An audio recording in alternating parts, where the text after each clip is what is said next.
Are you ready? Ready. All right, let's go. Kevin here, top 1 financial advisor and best-selling author. We are here to talk about the stock market. Last week, E-Trade did a survey of 130 millionaire investors and got their opinion and thoughts about where they are investing right now and what is working for them. So I thought, hey, this is an interesting topic. Here are a few things that we can learn from what they are doing. Maybe we can check our work and see if we're in some of the quote-unquote right places and the right way to invest. But hey, if you got $1 million, I'm willing to sit down and at least hear some of your story, right? I want to learn a little bit from them. But in either case, let's go ahead and break down some of the things that we learned, and I'll give you a few stocks to look at and a few things to kind of poke at to make some adjustments to your portfolio. Or this might be validation if you have some of these investments, or at least if you're in a few of these areas. All right, so I apologize. Normally I do these, I try to post these around 7 or so, but as you can see, your boy had to get the freshest fade this side of the Mississippi. Okay, I had to do it. It was Mother's Day weekend. I had to get fresh because my wife is gonna post pictures. My mom's gonna post pictures. I gotta FaceTime my mom. I couldn't look raggedy because she be putting in her text group and on Facebook. I cannot look raggedy because moms will post any embarrassing picture of you. Not today. Not your boy. Not this year, okay?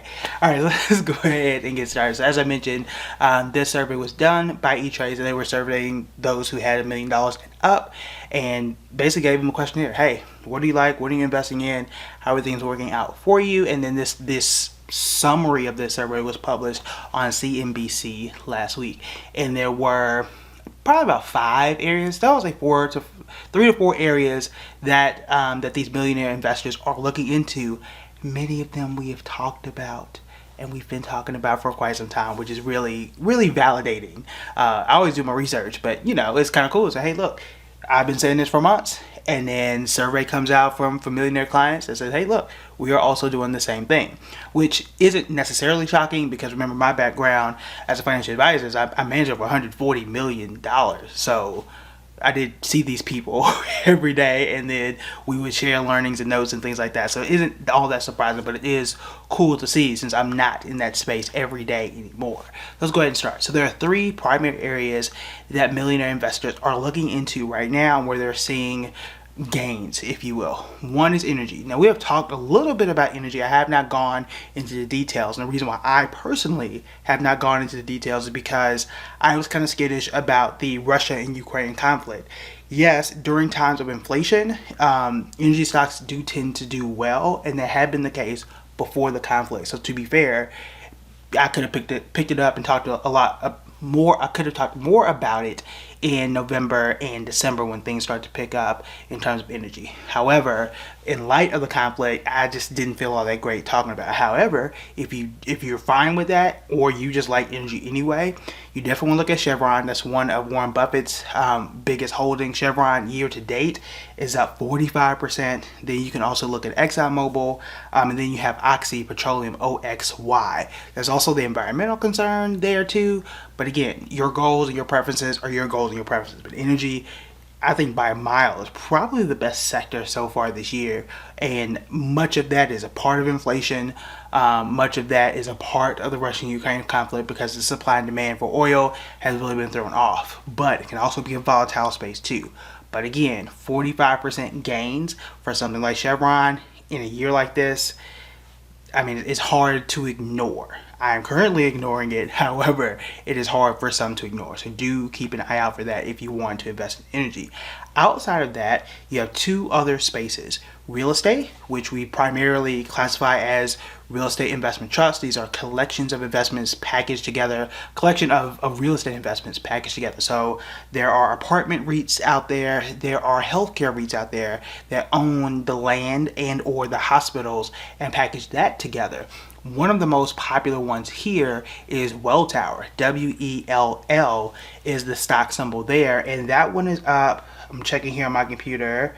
That one is up. It's up about 3% so far this year. Now you might be thinking 3% is not something exciting. 3% is not a sexy number, but I will remind you that the stock market is down right about 13% for the year. Positive 3, negative 13. I taught 7th grade math. I can easily tell you I will take that 3% in a year like this, okay? And not to mention that most REITs pay a solid dividend. It wouldn't also surprise me that Welltower also pays a solid dividend. There are tons of REITs out there, and I'll kind of go over how to approach the list and the companies that we're talking about today. So pause that for right now, but you got REITs. At Welltower is one of those. If you want to go energy, Chevron, ExxonMobil, Oxy Petroleum, those are some of the ones that you may want to consider there. The other area, and the last area that they are really focused on, is utilities. I've talked about utilities before, water and power, and I did mention AEP, American Electric Power, and they are currently up so far this year at 12%. Okay, 12% is pretty solid in any year, but positive 12%, negative 13%. I think this is an easy call here, right? So anything that's positive in 2022 to this point this year is good. End of story, because we also want to look at things in context. So I'll definitely take Welltower. I'll definitely take AEP and hold on to those. Both pay solid dividends. Both are, we're not going to get rid of hospitals. We're going to need those, right? And we're not going to get rid of using electricity. We're going to need those, right? So those are some that are very easy calls in terms of industries. So what I would do if I were you is not necessarily go and immediately invest in AEP or Welltower or Chevron or what have you. What I would do is take those three sectors and continue to kind of do, I guess, what I call branch research. So if AEP is one power company, see if you can find 4 others and do a comparison analysis there and decide which one is best for you. AEP is the one that I picked and the one that I think is the best for me and what I'm looking to do, but it's not the only one out there. The REIT space is vast. There are tons of REITs out there. Some are way better than others. I bought Prologis a while back. Year to date, Prologis, that is PLD, that one's down 16%. So I don't feel comfortable saying, hey, you should go invest in the same thing I have, even though that one is down. Now, personally, I am not down 16% because I was dollar cost averaging, and your boy did a whole bunch better than negative 16, but it's still down, right? And it's still going in the wrong direction for most of us, or most investors who held it and picked it up at the same time that I got it. So wouldn't necessarily say go get that one, but maybe there's maybe there's something that's doing better than Welltower or something like that. So what I would do, I would Google REITs, start at Welltower, find 3 or 4 that are similar, and then decide which one. So again, these are stems. These are ideas that you can take and then branch out and look for other things. So energy is one, REITs, real estate, and then utilities. Now, healthcare is another one that I do like, but in the survey they said that both healthcare and financials have relatively disappointed, and they haven't really done what most would expect them to do going into it, because anytime that you mention inflation and rising interest rates, which we have, most people go immediately to healthcare and financials, which is what we did. Now, a lot of healthcare companies are still doing well to okay, but not all of them. And then we know financials, particularly banks, have not done well at all. So you got to be more careful, I think, in parsing out which healthcare companies work and which do not, and parsing out what types of financials work and which ones do not. And I've mentioned this before.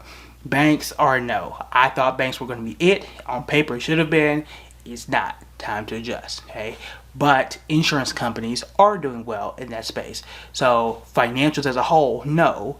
But insurance companies may be a yes, whereas banks might be a no, at least for now. Insurance companies that immediately pop into mind, Allstate, Travelers, those are like the 2 that I play with often. I think MetLife is okay. Let me pull that up and just verify that real quick and see how MetLife is done. I just know they're an insurance company. Their stock symbol is MET, and for the year, hopefully it's positive. It should be. They're up 8%. That's, again, in a year like this, that's solid. So take a look at those 3, see which one you like, maybe find a 4th, and compare. See which one of those 3 or 4 that you like. Healthcare is a little more difficult because you have things like United Healthcare, which is a healthcare insurance company. You have things like Danaher and Thermo Fisher that are science health companies. Some of those are doing well, some of those aren't. So healthcare is a little more difficult, but a company like United Healthcare, I'm gonna look that one up too, is UNH And this is one of the biggest companies out there, right? When we talk about the top 10, the S&P 500, they're in that like 6 or 7 spot, depending on what day you look. So looking at United Healthcare, is right now down 0.5%, so a 0.5%. That's it. They're only down 0.5%, which, I would prefer not to lose. But if I am in a year where the market is down 13%, I'll take the 0.5, right? And depending on when you buy it, you may be able to be positive. Like 0.5%, you can offset that in a day depending on how the market goes. So those are some of the ones in the healthcare space. Again, the idea here is of those 4 total areas, I would put the top 3: healthcare, energy, and utilities. That's where I would look. Okay, and I've given you a bunch of names there. Secondary, I will look at healthcare, but you gotta be careful. You gotta be careful because not all healthcare is the same. And then when you move into financials, it's really not the same because there are different types of financial companies. Like I could call Robinhood and PayPal and Square a financial company. They're fintech, financial technology. That's a definite no right now. Okay, so you gotta be even more careful when you jump into finance. I think insurance companies are the best in that space.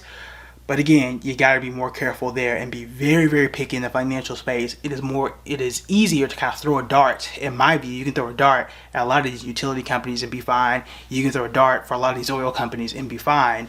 But the further down you go on the list, the harder it gets. It's harder in real estate. It's a lot harder than in finance. And it's medium hard in the healthcare space. So you do want to be careful there. But those are the places. Just those top 3, and then those mid to bottom 2. Those are the places that are doing well right now. Fintech, that ain't it. Okay, banks, for whatever reason, and we've talked about the recessionary effect. That's just not it. Thought it was going to be, it's not. So you got to be very, very careful around those. So that is my view. That is also the view of the 130 or so millionaires that filled out the survey from E-Trade. So use this as a research point. Use it as a research point to find out what works for you and what tweaks you want to make. I'm already taking notes because y'all know that I do moving day. I adjust my portfolio on public and everywhere else in my entire net worth of things, as well as the kids' investments as well. I do that in June. So I'm already making a list. I'm checking it twice and seeing what needs to change, what things do I need to sell out of, what things do I need to keep and move forward, or what do I just need to add to my investment. So as I get closer to that, I'll tell you more about what I'm considering doing.